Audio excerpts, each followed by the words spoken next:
We are about to start our morning keynote. So grab a seat if you can hear my voice and you're outside. Come on back, please. Abin. Hasta. Abima.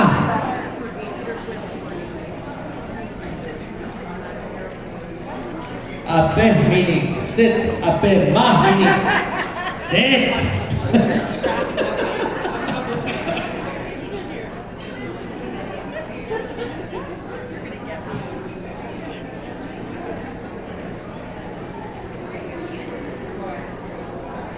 Okay, everybody, we're going to get started. Thank you, Stan. Can we take a moment and just acknowledge Stan? Isn't he awesome?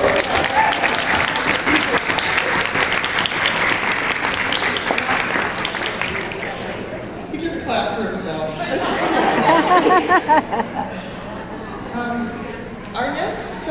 Our next speaker, I don't think anyone really needs to, we don't need to do an introduction for her, so I want to just talk a little bit about Jody Wilson-Raybould. And I know a lot of people said she took on the government and she took on the Prime Minister, and what I would say is she stood for her beliefs. And she stood for the role that she's asked to carry in this world.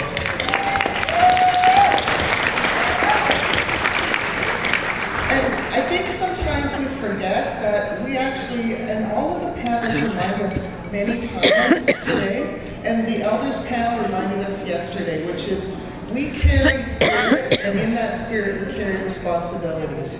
And what Jody, we witnessed collectively is that she was carrying her responsibilities into the federal government, and the federal government could not understand. Can you grab the Kleenex over there? And so that tells us where we're starting from, but it wasn't about others, it was about her, honoring herself.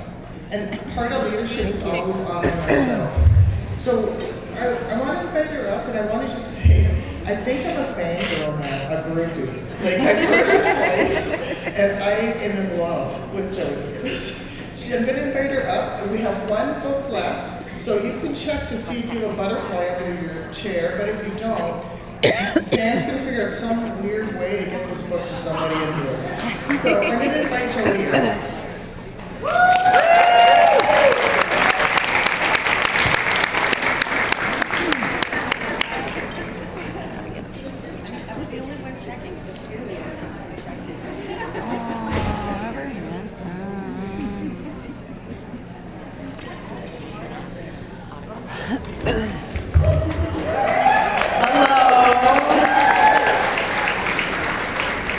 How is everybody?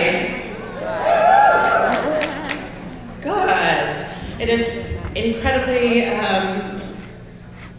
first of all, thank you for the introduction. It is incredibly empowering to be here among so many friends and new friends, to be on this territory, this treaty territory, and to be among all of you amazing women leaders, and to hear the leadership panel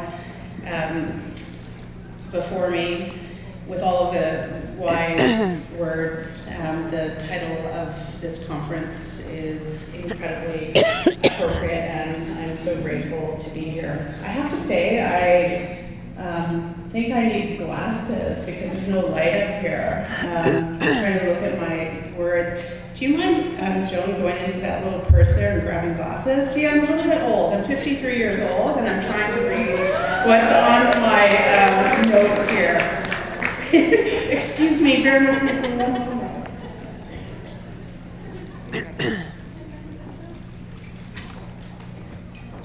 Should I be embarrassed? Nah.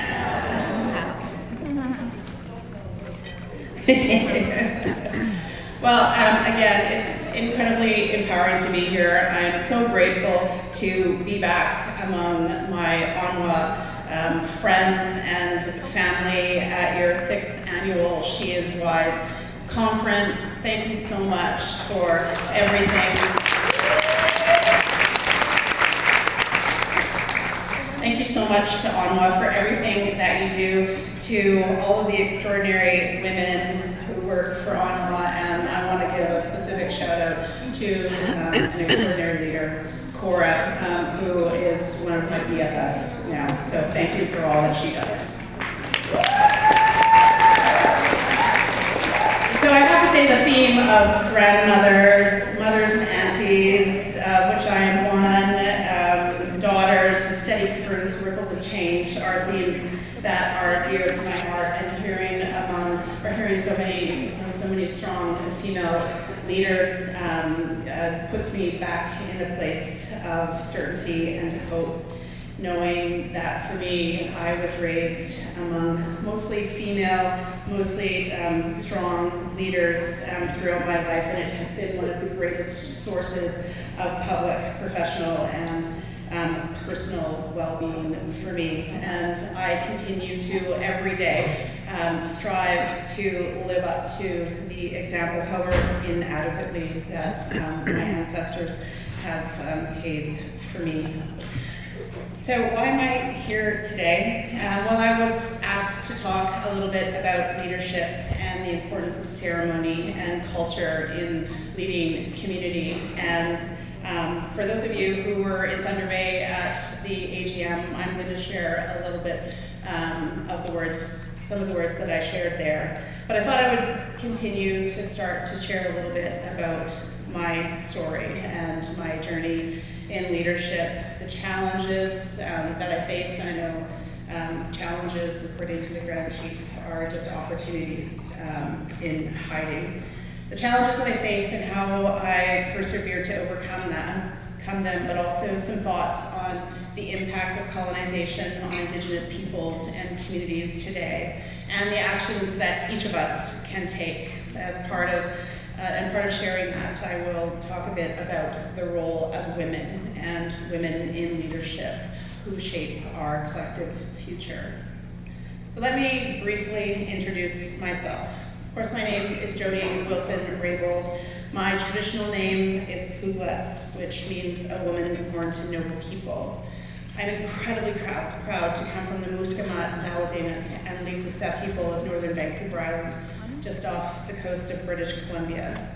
We are part of the Kwakwaka'wakw Nation, also known as the Kwakwala-speaking people. My late father, who passed away on January the 24th, was the hereditary chief of our clan, the Eagle clan. His name was Himas Klalilikla. My mother's name is Sandy Wilson, and my grandmother was Ethel Pearson. Her name was Pugleti.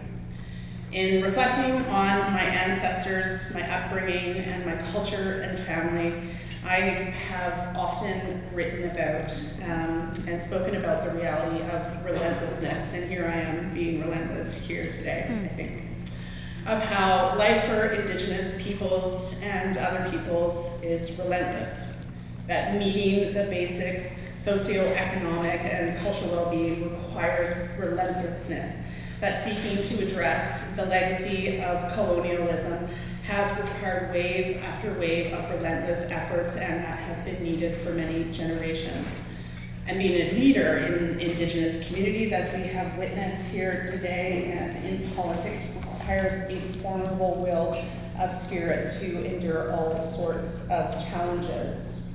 And it is that relentlessness and boldness in leadership that I want to talk about today, based on my culture, my teachings, and my experience, and how that each and every one of us is a leader in our own lives, and that leaders exist in all spheres of society, in families and relationships, in workplaces, in communities, and in society as a whole. Whoever we are and wherever we are and whatever we may be doing, we can all be leaders, and we can all use our voices, and we can act and inspire action. So let me tell you a little bit about my journey in leadership. Some of you may have heard some of these stories and truths before. I come from a matrilineal society where descent is traced and property is inherited through the female line, and where women carry high-rank roles and knowledge. We have hereditary chiefs, always men who are groomed from the time that they are born, but they are groomed by women. My father was the hereditary chief, as I said, of our clan, the Eagle clan. His name, Himas Klalilikla, means number one amongst the eagles, the chief that is always there to help. Now, he was given his name in a potlatch, and of course we are going to have a potlatch for my father and my father's name. He was given his name in a potlatch, which is our traditional form of government, one that we still practice today. It is here where names are passed down and given from generation to generation. It's where laws are made, disputes settled, where people are married, and where wealth is redistributed. In our potlatch, the highest ranking male leaders are called hamatsa. Rank is reflected in positions and names, which bring with them considerable responsibility and obligations.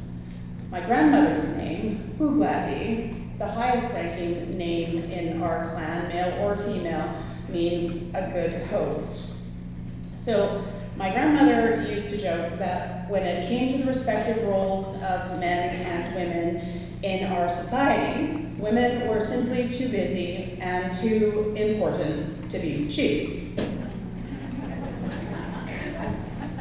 So my grandmother and our broader family ensured that my sister and I knew our culture, our values, the laws of our big house, and how to conduct ourselves as leaders. I'm incredibly grateful to have come from a strong and loving family. I was raised to be proud of who I am, to know where I come from, to believe in myself, and to recognize my rights and responsibilities. I was raised to lead from a very young age. I was raised with a sense of community, the duty, and the need to give back, to use my skills and abilities such as they are to ultimately improve quality of life. Now, as I said, we are a potlatching people, and there is much symbolism and ceremony in that. In our system, I am Haligasti, a role always held by women. One of my jobs is to lead the Hamatsa, the chief, into the big house. Now, Haligasti can loosely be translated from Kwakwawa into English as one who corrects the chief's path. We show them the way, a metaphor for life, and in our potlatch ceremonies, the power of the Hamatsa is symbolically tamed as he readies to be chief. In other words, my culture was born and named to lead. It was not a choice. It is a responsibility I hold to my community, my people, and indeed to myself. Now, let me just say a little bit more about the big house and the roles within it. I told this story when I was in Thunder Bay, and I tell this story in Indian in the Cabinet. So over the last number of years, I've had the privilege to listen to some recordings that my sister Corey made of our grandmother talking both in English and Kwakwawa many years ago before she passed away. And on these recordings, my granny recounted stories of how hard she and others had to fight to preserve our traditions and the ways of the big house in the face of Canada's efforts to eradicate them. The residential schools, the imposition of the Indian Act, the creation of the Indian Reserve System, the making it a crime for First Nations peoples to raise matters of rights or hire lawyers. These and other laws and policies were all about trying to eradicate our ways of life, our systems of governance, and our knowledge. Our big house and other First Nations practices analogous to it were also outlawed for much of our early history. Now, so on these tapes, my grandmother recounts how they would maintain the practices of the big house in hiding when Indian agents, the federal government officials, were not around. And they would have lookouts who would keep watch for the Indian agents coming. And when they were seen to be coming, they would switch from doing the work of the big house to singing Christian hymns or other practices the Indian agents accepted. These workings to keep traditions alive, to keep the big house alive, so future generations, my generation and the generations to come, could know it, live it, and exercise it, was a bold form of leadership. It was wise. Now, the traditions of the big house and the potlatch are a very different system of government than what we're more used to in government and leadership in Canadian society. In the big house, there are no political parties, no partisanship. Rather, and while there is rank, we govern through the principles of consensus. And the role of leaders, and how they were raised, is to seek that consensus. We meet, and while everyone may not agree on everything or every aspect, we debate the issues and seek general agreement to help ensure that decisions are balanced, supported, and will be enduring, standing the test of time.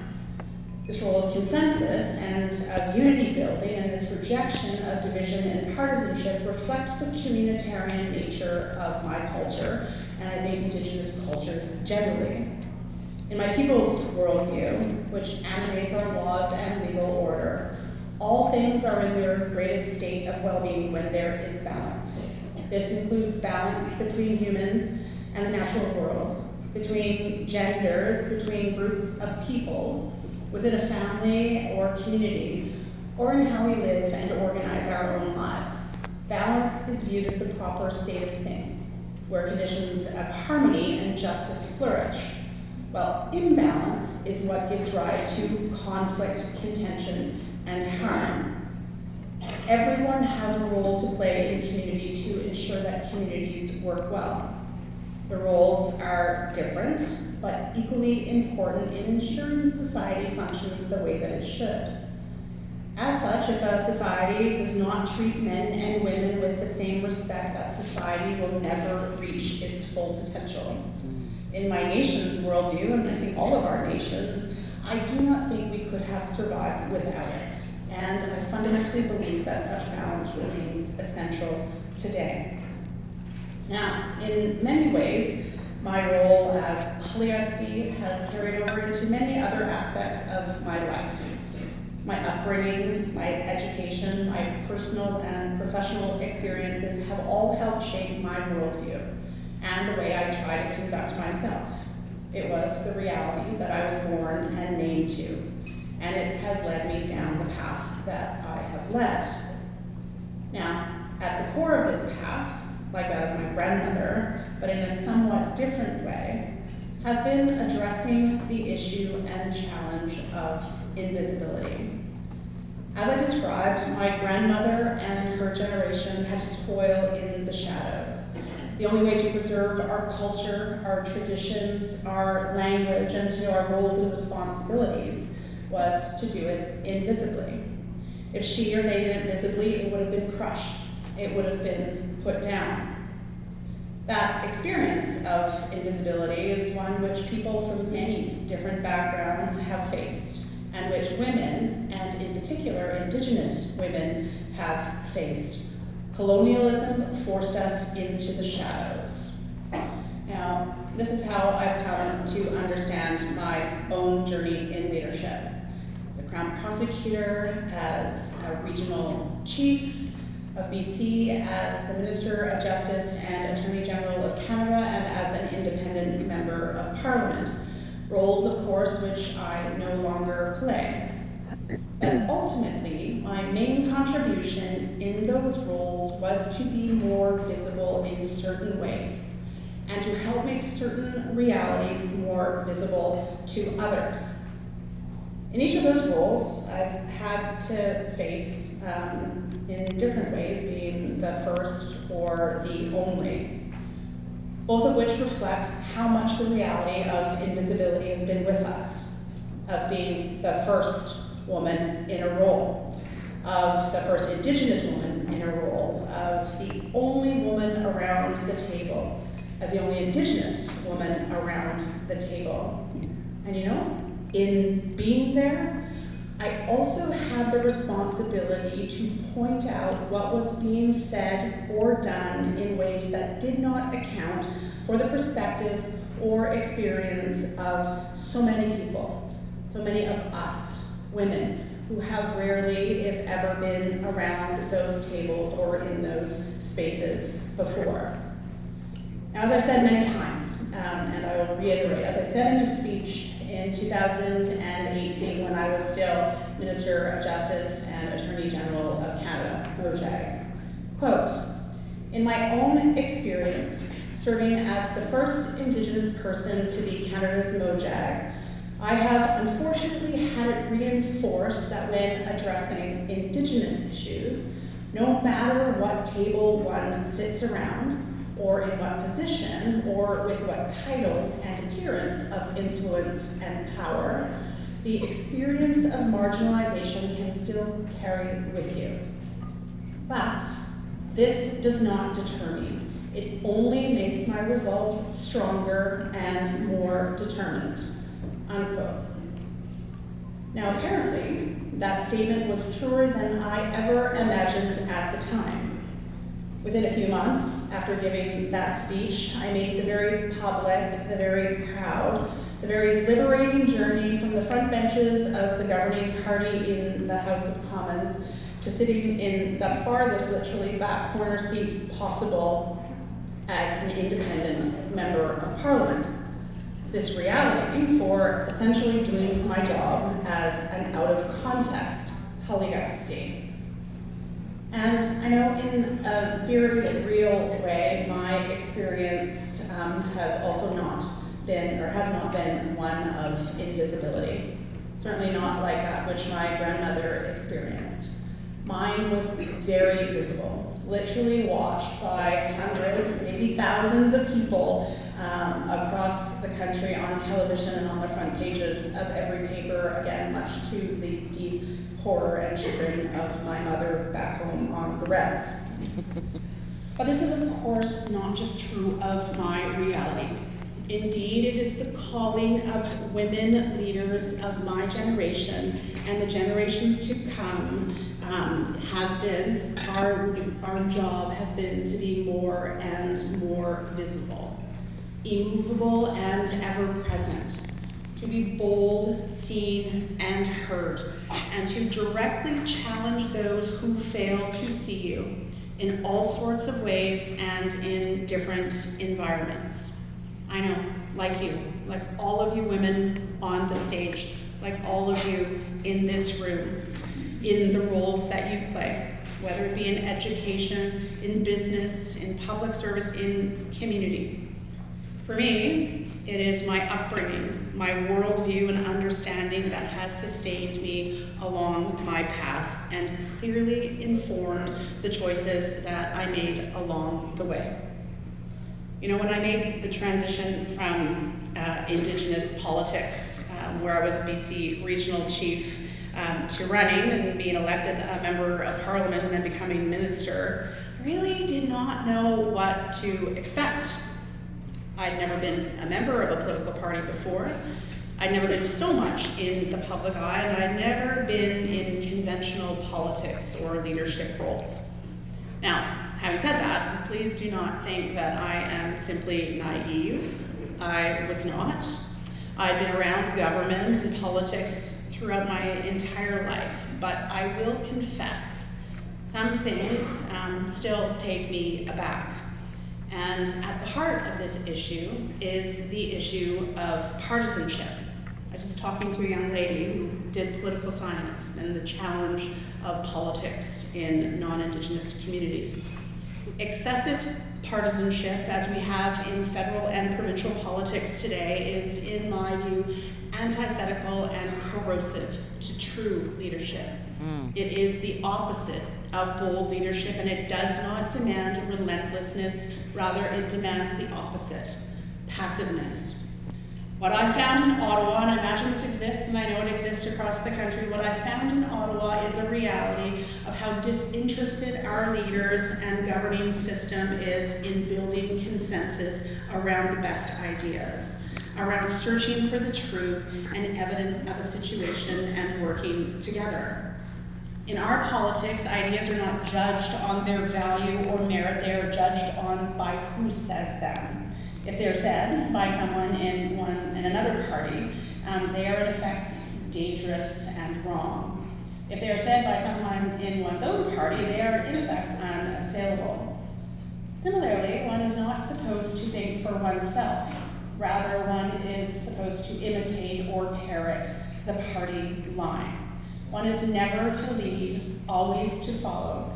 Never call out someone for doing something wrong if that someone is within one's own party, and always say someone from another party is doing something wrong even if they are not. Never speak truth to power, but accept that power is truth.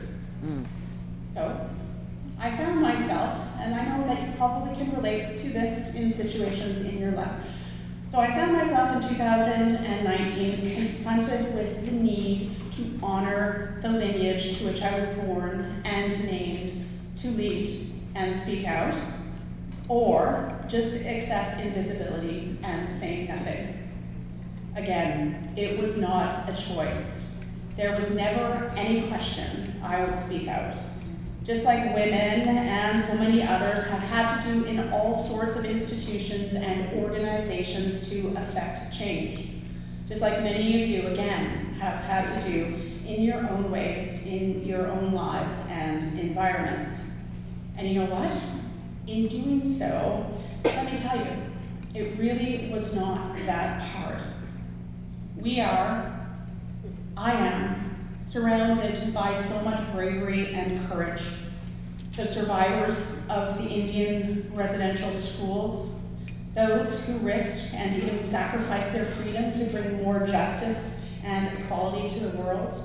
We are, of course, even more so now seeing around the world those who risk their lives to uphold values and well-being that must be protected. I think of the constructive every day. I think of the constructive resilience of Indigenous women who have an integral role to play and are playing in the transition during this amazing period of governance reform and Indigenous nation rebuilding, of addressing the reality of the legacy of colonialism. They, all of you, as has been said, are the forces of real change in Indigenous communities. Having to speak out about the rule of law and governments not adhering to principles as they should, this was not a choice. And again, I'm just surmising, and you can correct me later if I am wrong, but I imagine in your life, in your work, in your organizations, there have been times when you have been confronted by others acting badly, not upholding fundamental principles or rules, and you've had to make choices about what to do.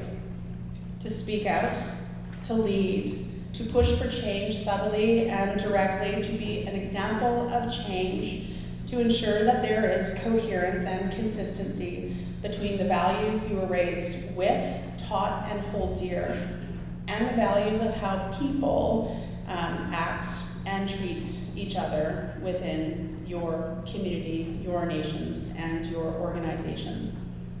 Women face this challenge all the time, to push back on hypocrisy and contradictions that are a part of the status quo, and ensure basic values and principles of respect, care, and inclusion are upheld. Now, I told you some of my journey in leadership and where it took me. And I started by speaking about my upbringing and the mentors who prepared me along my path. But it is also the case that it was the people that I met along the way. And we heard some of this from the panel. Those people who are there in those truly hard moments that are essential. Now, I have a lot of people I look up to and mentors during those hard times in government. It was another BFF, her name is Jane Philpott. And during those hard times, it was Indigenous peoples from coast to coast to coast who were reaching out and sending prayers and messages. And given the very public nature of what I experienced, it was everyday Canadians stopping me on the street, again, writing me or sharing their experiences of speaking truth to power, who taught me over and over again that I was not alone, that all of us in our own way, have times in life where we are going to have to lead in ways we did not expect. So all those mentors, all that support made sure that I stayed on my path of being true to who I am, who helped me to pass what I call my litmus test at the end of every day during those hard times. So my litmus test is very simple, and I may have told some of you about this. When I look at myself in the mirror at the end of every day, do I see myself, who I am, who I was raised to be? If the image was or is getting at all blurry, then I knew I was not making the right choices. I focused on keeping that image crisp and clear, and doing so meant making the choices that I did. And of doing this, being a leader and an agent of change in traditionally male-dominated environments, as I know all of you are, takes sacrifice, endurance, and relentlessness. I know your experiences. The higher standards one is held to, the double standards, how easy it is to be labeled in racialized or gendered terms, that when a woman speaks out, pushes back, or stands up for principles, relies on their lived experience, or brings forward actual knowledge and experience, they are very easily called and reflexively labeled as difficult. While doing all of those things, I am simply proud to be difficult every single day of my life.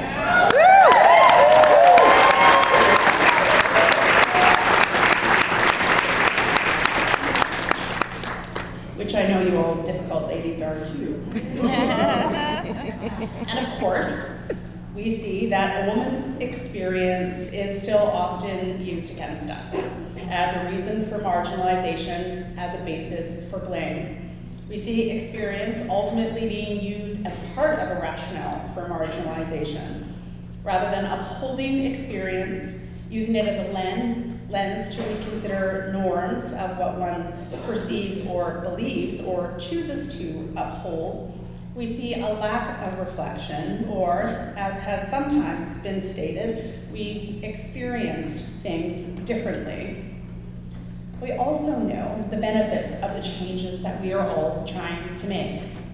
What She Is Wise is working hard to do. When women and people from racialized communities and vulnerable communities participate at equal levels, they bring forward different perspectives and approaches to addressing issues. In this regard, problems are better examined, decisions and actions are more balanced, which in turn creates strong communities. Again, this inclusion and participation on equal levels is a fundamental tenet of the decision-making processes and activities in our big house, upon which it is based. So, having said all that, I want to connect what I've shared today about women and leadership and what it really means, in my view, to be a leader in the work of true reconciliation today.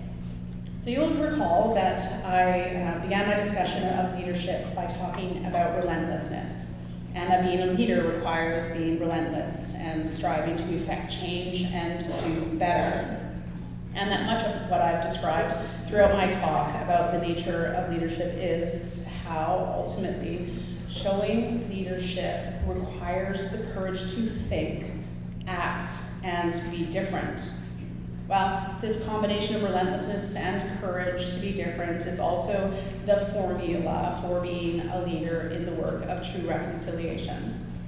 You know, too often we are enamored with the performative or symbolic dimensions of reconciliation. And indeed, our political leaders often pursue performative reconciliation over actions that are truly impactful.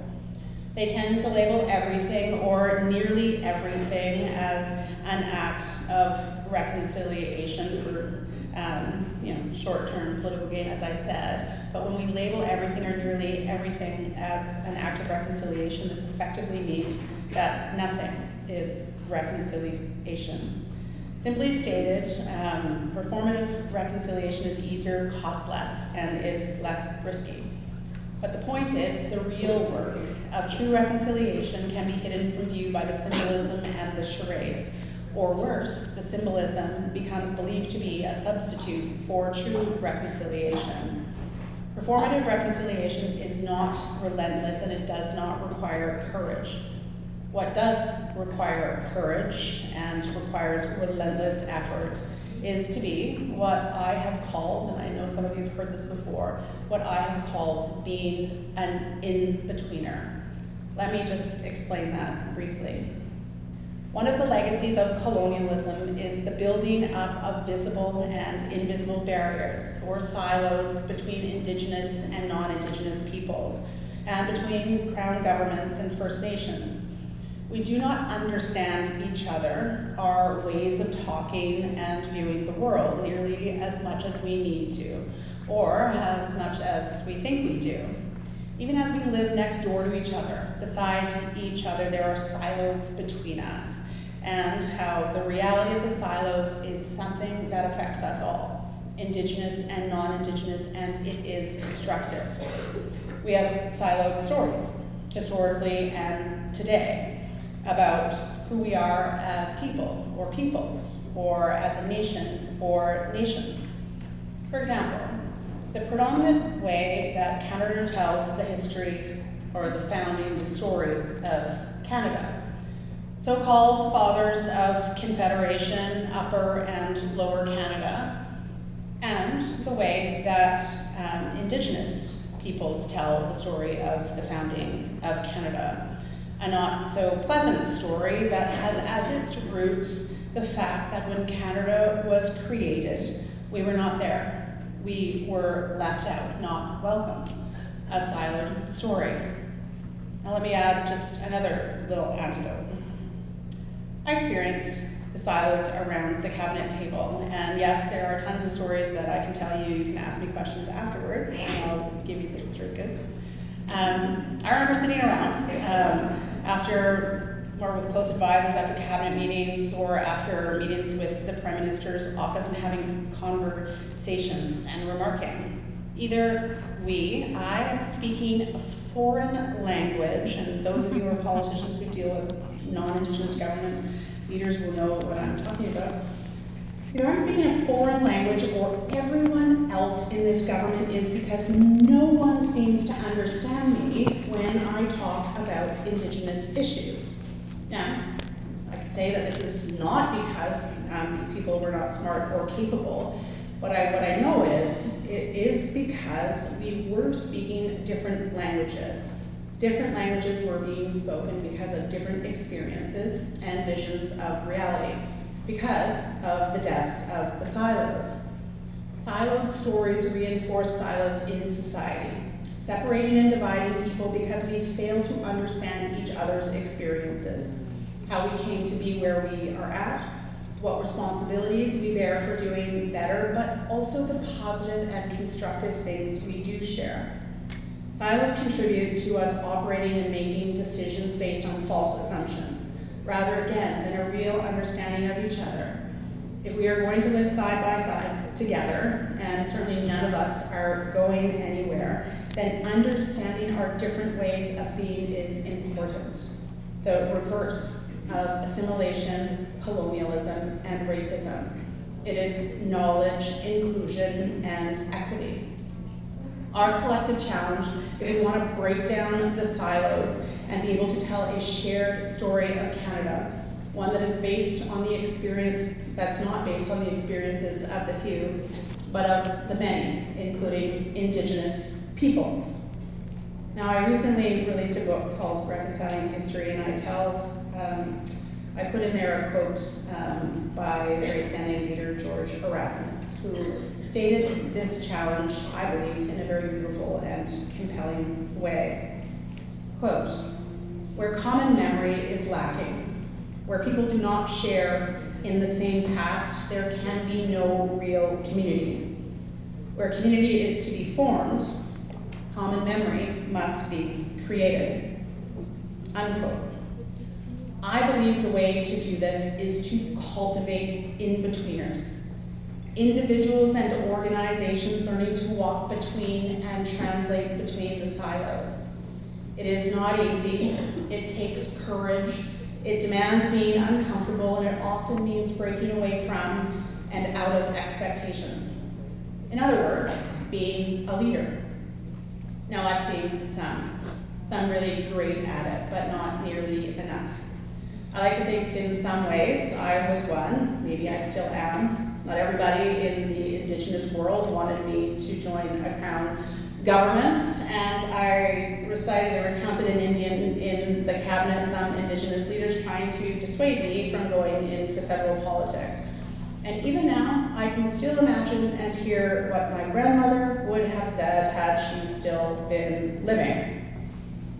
And the role of an in-betweener is often not appreciated. And as I've written and spoken about, the experiences I had in Indigenous politics were not often able to be heard around the cabinet table.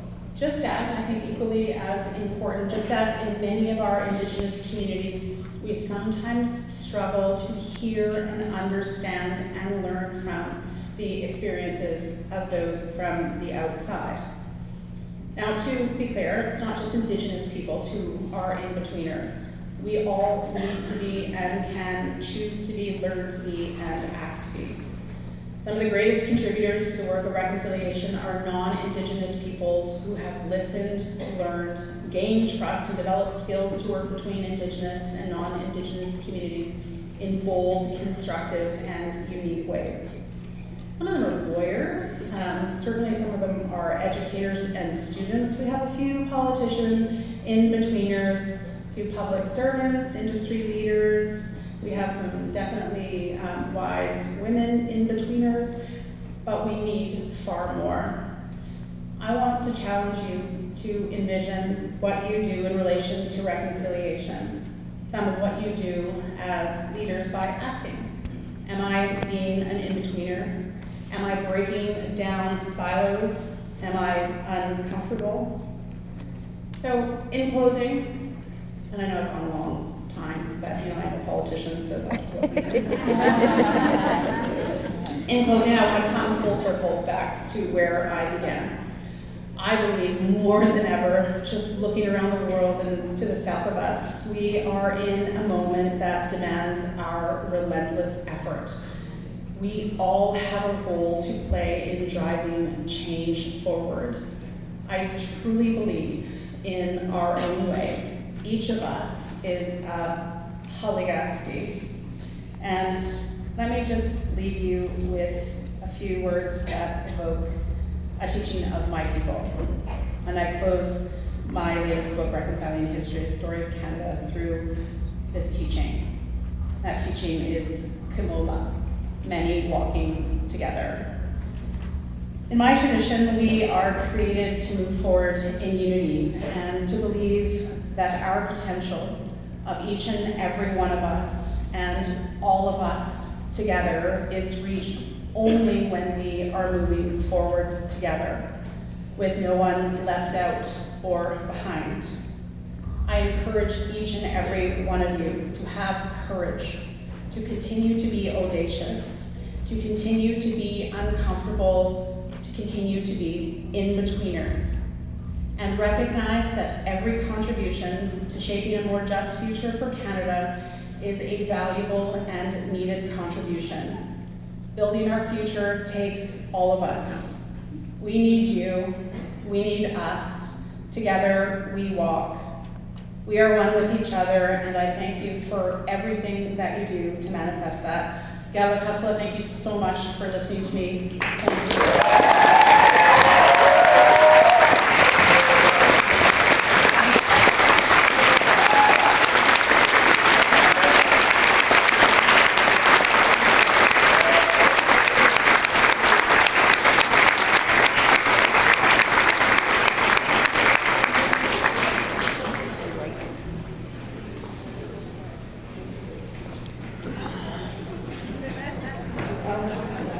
Thank you, Jody. A couple of things.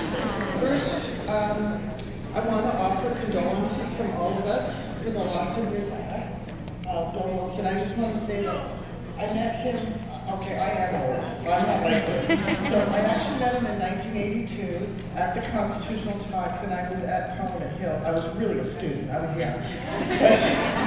But he actually talked to me, and he said, why are you here?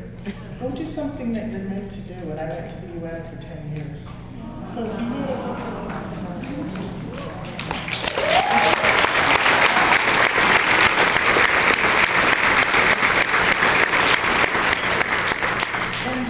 when you were invisible in cabinet and at caucus, you were never invisible to us.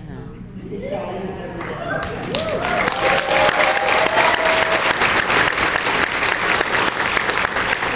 You inspired us so much, and I wanted to say that, I know you said like maybe 100 or 1,000 people saw what was going on. It was millions, millions of people. And all of the people that sent you out messages, just know that there was thousands of others that were sending you love. Because you were standing up for Indigenous ways of knowing and being, for Indigenous leadership, and for just honoring that importance that you just said of us being in relationship to each other. So thank you for everything.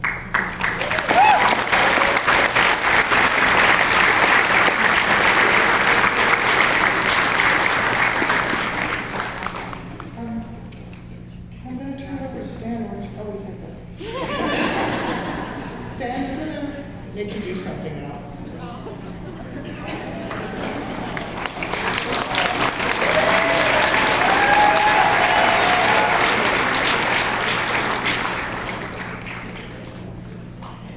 We're going to end off the morning here by getting it moving around a little bit.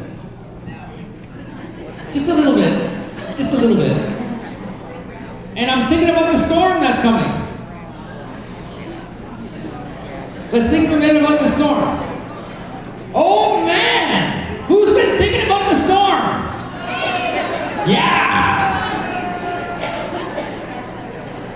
And many of us would say that in a lot of respects, we've been battling through storms for a long time. And when we think about it, when we're in the middle of a storm, as I was 2 weeks ago on the way to Blue Mountain, remember that big storm 2 weeks ago? Remember that big storm? I was with my 2 kids, my wife, and we were driving through the storm going to Blue Mountain through East Ontario, and we got stuck for 2 hours in a snowbank. And we couldn't see anything in front of us. And by the time we got out, it was completely dark. And I couldn't help but think and worry about my kids who were scared in the back seat. That when I opened up the door to go outside, the vehicle would fill up with snow. But I had to go outside. And the really neat thing about this storm is that it gave me hope, this storm. Because people that I didn't know would come up to me and stop to make sure that we were okay. Did not see the color of our skin. Did not see the fact that we were a certain type of people with certain beliefs that just stopped just because they cared. So it was scary because of my kids, but I felt so cared for because people would stop. Strangers would stop to make sure that we were warm, we were safe, that we had water, and tried to even push us out. We were just kind of up on the snowbank, couldn't get out. Minivan, #minivan problems. But when we think about this storm that many of our people have been living through for generations, think about it for a second. There's a bunch of our people that have been riding up the storm. And there's a bunch of our people, many of you know them. Many of you are part of your family that are in the storm, battling in the storm. That seem lost in the storm. But we have leaders, all of which are on the stage tonight, many of which are in the audience right now, that are helping our people through courageous means.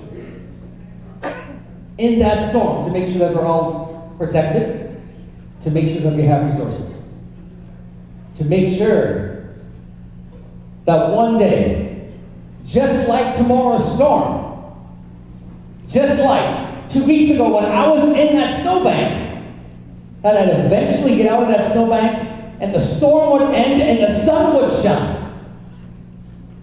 So leaders always have this glimmer of hope. Leaders are hopeful for the future.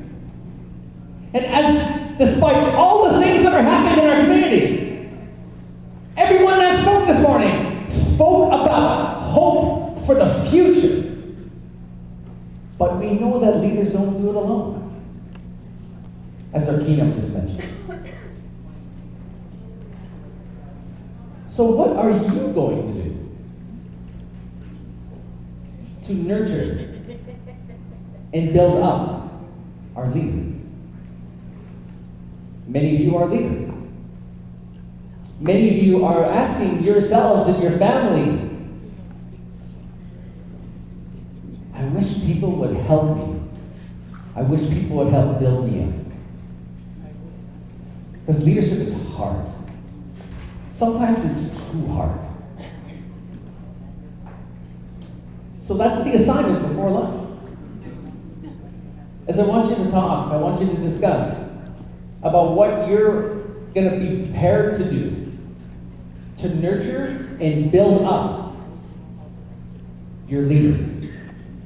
Your leaders within your family, your leaders in your chapters, your leaders in your organizations, because we all have a role to do. We're all a piece of that puzzle for when the storm ends and the sun shines. Because we all have a role. Okay? So this is how I want you to do it. Oh man, it's going to be fast! Is we are going to play, I'm going to get Prithvi over there, our DJ, to play a song. Not yet, Prithvi, I'll let you, we're going to play a little loud, okay? Prithvi, we're going to play loud. Make sure your area is a little cleaned up, first of all, because you're going to go off and you're going to kind of go and explore for a couple of minutes. Make sure you have your purses and carry your purses with you, right? And it's only going to be for a few minutes. But we're going to play a song. And during that song, you're just going to kind of go and kind of like high five and, meet people. And when the song ends, you're going to grab a seat where you're close to. Okay? And then when you grab a seat, you're going to work with your table for 5 minutes and that's it. And in the 5 minutes, you're going to create a statement, a short statement, a couple sentences long, on what you are going to do to nurture and build up the leaders around you. Then you're going to hand them in. Simple. But it's important to have that discussion. Are we ready? Prithvi, nice and loud, let's go!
You got 5 minutes? Go. All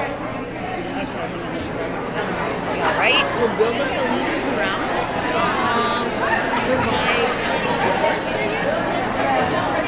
So what they're asking, like, so what kind of support? So.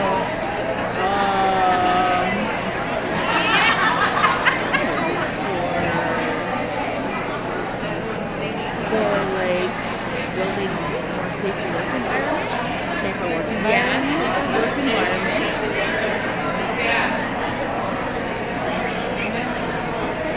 I like to think about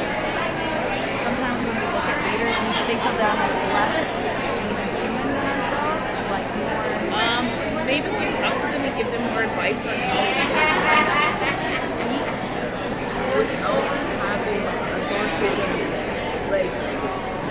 like tone. Okay. Like a neutral tone, not like very Speaking as equals, maybe? Yeah, yeah. Speaking as Yeah. equals. Okay, that's a good one. Yeah. Do you have anything? Well, something that I just encountered, but so I live in Manitowoc, which is called a border town, right? Okay, like, yeah. Like Winnipeg is Yeah. right there. Yeah. And we should be doing more together within our community. Yeah. I am going to be, I'll see how this goes. I have to write a request to attend their council meeting, but I would like them, Township of Pacifica, to recognize the land that they're on at the beginning of the council meeting. So how are we going to put this into our city? Some more. Recognition Recognition of our land. Yeah. And our treaty. And the treaty rights, yeah. Of land and treaty rights. Treaty rights between non-Indigenous community and Indigenous community. Non-Indigenous. Yeah. And it kind of just like on Orange Shirt Day, like we were talking about instead of food outside pressure. Yeah. In 2020. Yeah. And I just did some class of them, but actually from our Indigenous community. Why are you? Like in the. Yeah. Are you kidding? And so many people so appreciative of it. And in fact, I was giving out jams and second plans. Yeah. And they were like, you're making us cry. We should be giving you something, but you're giving us something. And then I really wanted to say, well, give us Michael Williams. Like, well, you could. Here's the berries and the flowers that I guess, what else could we for the leaders and for the, like, giving- Like how we can support okay. leaders. I guess building like a team cultural learning day that you can all learn about each other. Because that's how you build a stronger team is you understand each other and you build trust. The core for trust is understanding the individual life. Right. So that's more how you personal. Yeah. So Humanize each other. Yeah. So then you can work with people and understand their skills that they have to offer, so you can place them in certain areas that they are more happier in the job wise. Just say someone likes teaching, or someone likes public speaking, or someone likes writing. Or somebody like you get to learn individually where they're at. So then that's how you build a stronger team because you know everybody's skills. And I love that too, is like instead of having like the leader as the leader, it's more about how are we leaders together. And the leader needs to listen. Number one is listen, because I notice all these EDs, because I'm in Toronto. All right, I got a statement here. Check this out. We are going to support our leaders by encouraging and acknowledging their hard work, nurturing their well-being, and leading others through action. Whoa, how awesome is that? I like this consensus. Come on, bring it on. Let's go.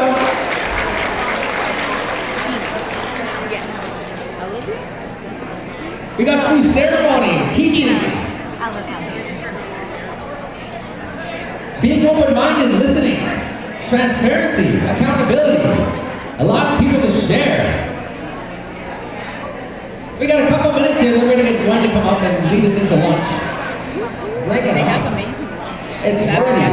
Acknowledgement, appreciation, kindness, smiling, welcoming, build strength, understanding boundaries, work on ourselves, acknowledge our own journeys, respect, facing our fears. Okay, I'm gonna bring We got rise up, we're in this together, carrying on our own roles to be the best of our abilities. We support you, and we're all sisters. All voices matter, healthy, engaging, not taking up negativity, supporting each other. We will rise together. Ever awesome. I can't believe it. Advisory circles, youth elders, safe spaces to share, mentoring opportunities. Oh. Yes. Stand with them, capacity building, be ceremony with them, be available. Give them the gift of listening. I love that. Hardcover books, I read it. Not this Just that. There's room to embrace leadership in all directions and brings all along. Hand them all in, everybody. Hand them all in. Hand them all in. I love the books. I love it. And it was so funny when she used that sleep. Oh yeah, okay. Yes. Be more than you were programmed to be. Oh man, that's a good one too. Build up youth, empower them. I want to take a picture with her. Yeah, I asked her. For they're the future. I love that. Hand them in, hand them in. Where is grandmother Gwen? Hand these in, everybody. I love these. These are going to go somewhere special. I promise you all. English. We will continue to break through the storms. Embrace your culture and honor each other's gifts. You can write it down and hand it in. Oh, beautiful.